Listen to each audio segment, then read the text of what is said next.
आप सभी को मेरा नमस्कार। आज माघ मास की मौनी अमावस्या के अवसर पर मैं आप सभी के समक्ष मौनी अमावस्या की कथा प्रस्तुत कर रही हूँ। माघ मास में आने के कारण इस अमावस्या को माघी अमावस्या भी कहा जाता है। मौनी अमावस्या पर मौन रहकर व्रत करने से मनुष्य को मुनि पद की प्राप्ति होती है। शास्त्रों के अनुसार होठों से ईश्वर का नाम जपने से जितना पुण्य मिलता है उससे कई गुना अधिक पुण्य मन में प्रभु का नाम लेने से मिलता है। इस दिन स्नान और दान पुण्य का विशेष महत्व है। मौनी अमावस्या को सबसे बड़ी अमावस्या भी कहा जाता है। इस दिन भगवान शिव और विष्णु जी की पूजा की जाती है। मौनी अमावस्या के दिन दान देने से ग्रह दोष खत्म हो जाते हैं और पुण्य फल की प्राप्ति होती है। आइए अब शुरू करते हैं मौनी अमावस्या की कथा। बोलो बाके बिहारी लाल की जय, शिव शंकर भगवान की जय। प्राचीन समय में कांचीपुरी में एक ब्राह्मण परिवार रहता था। उस ब्राह्मण का नाम देव स्वामी तथा उसकी पत्नी का नाम धनवती था। उनके 7 पुत्र और 1 पुत्री थी। पुत्री का नाम गुणवती था। ब्राह्मण के 7 पुत्रों का विवाह हो गया था। उसने अपनी बेटी के लिए वर खोजने को अपने सबसे बड़े पुत्र को भेजा। उसी दौरान किसी पंडित ने पुत्री की जन्म कुंडली देखी और बताया कि शादी के समय 7वां फेरा लेते हुए यह कन्या विधवा हो जाएगी। पंडित की बात सुनकर ब्राह्मण और उसकी पत्नी की होश उड़ गई। उन्होंने पंडित जी से इसका उपाय पूछा। पंडित जी बोले, सिंहल द्वीप में एक सोमा नाम की धोबिन रहती है। सोमा धोबिन एक पतिव्रता नारी है और वह हर अमावस्या का व्रत करती है। यदि तुम्हारी पुत्री उसकी सेवा करे तो इसका वैधव्य दोष दूर हो सकता है। आप सोमा धोबिन को जैसे तैसे खुश करो और गुणवती के विवाह से पूर्व उसे यहाँ बुला लो। तब देव स्वामी का छोटा बेटा अपनी बहन के साथ सिंहल द्वीप जाने के लिए निकल पड़ा। रास्ते में उन्हें समुद्र मिला और उसे पार करने की चिंता में दोनों भाई बहन एक पेड़ की छाया में बैठ गए। उसी पेड़ पर एक घोंसले में गिद्ध का परिवार रहता था। उस समय उस घोंसले में सिर्फ गिद्ध के बच्चे थे। गिद्ध के बच्चे उन दोनों भाई बहन को देख रहे थे। शाम के समय उन बच्चों की माँ आई तो उन्होंने भोजन नहीं किया और वह अपनी माँ से बोले, माँ नीचे 2 भाई बहन भूखे प्यासे बैठे हैं। उन्होंने सुबह से कुछ नहीं खाया, इसलिए हम उनके खाना खाने के बाद ही खाएंगे। तब दया और ममता से भरी हुई गिद्ध माता उन दोनों भाई बहन के पास गई और बोली, मैंने आप दोनों की इच्छा को जान लिया है। आप भोजन कर लीजिए। मैं प्रातः काल आपको समुद्र पार करवाकर सिंहल द्वीप तक पहुंचा दूंगी।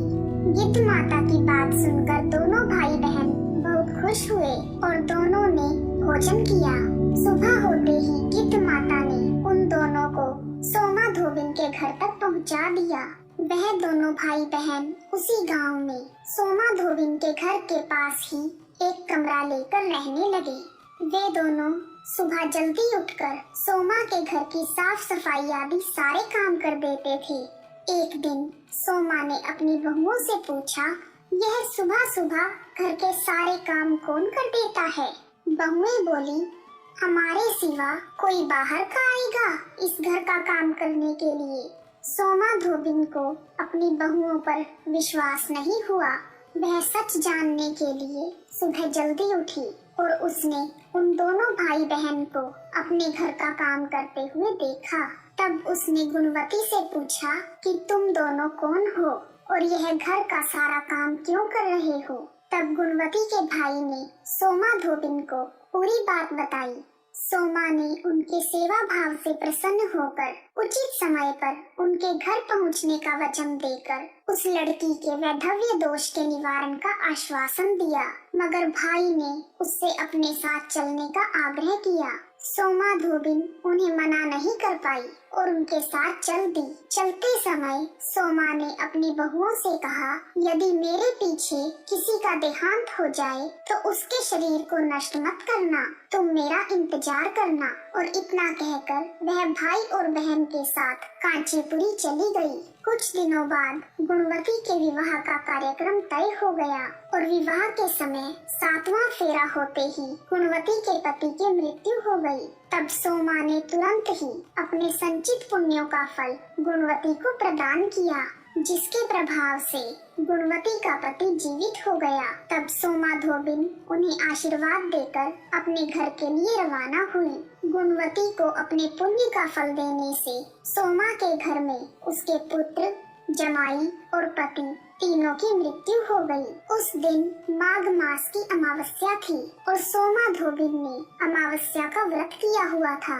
उसने अपने व्रत का पुण्य फल संचित करने के लिए रास्ते में पीपल के वृक्ष की छाया में विष्णु भगवान का पूजन किया और पूजन के बाद 108 बार पीपल के वृक्ष की परिक्रमा की। 108 परिक्रमाएं पूरी होते ही उसके परिवार के सभी मृतक जन जीवित हो गए। बोलो विष्णु भगवान की जय, बांके बिहारी लाल की जय, शिव शंकर भगवान की जय। कहानी सुनने वाले, कहने वाले और हुंकारा भरने वाले सभी पर अपनी कृपा बनाए रखना भगवान। आइए अब शुरू करते हैं मौनी अमावस्या की पूजा विधि। यदि संभव हो तो मौनी अमावस्या के दिन किसी पवित्र नदी में स्नान करना चाहिए और यदि संभव ना हो तो नहाने के पानी में गंगा जल की कुछ बूंदें डालकर स्नान करना चाहिए। उसके बाद मौन व्रत का संकल्प लें। इस दिन भगवान विष्णु और शिव जी की पूजा की जाती है। विष्णु भगवान और महादेव की पूजा के लिए पीले फूल, केसर, चंदन, घी का दीपक और प्रसाद के साथ उनका पूजन करें और पितरों के निमित्त तर्पण करें। अमावस्या के दिन पितृ तर्पण का विशेष महत्व होता है। उसके बाद मौनी अमावस्या की कथा सुनें और शाम के समय धूप दीप से भगवान की आरती करें और उन्हें पीले मीठे पकवान का भोग लगाएं। उसके बाद व्रत को खोल लें। इस प्रकार मौनी अमावस्या की व्रत कथा और पूजा विधि पूर्ण हुई। बोलो विष्णु भगवान की जय, शिव शंकर भगवान की जय। आप सभी का हार्दिक धन्यवाद। ओम त्र्यंबकं यजामहे सुगंधिं पुष्टिवर्धनम् उर्वारुकमिव बन्धनात् मृत्योर्मोक्षीयमामृतात्। ओम नमः शिवाय।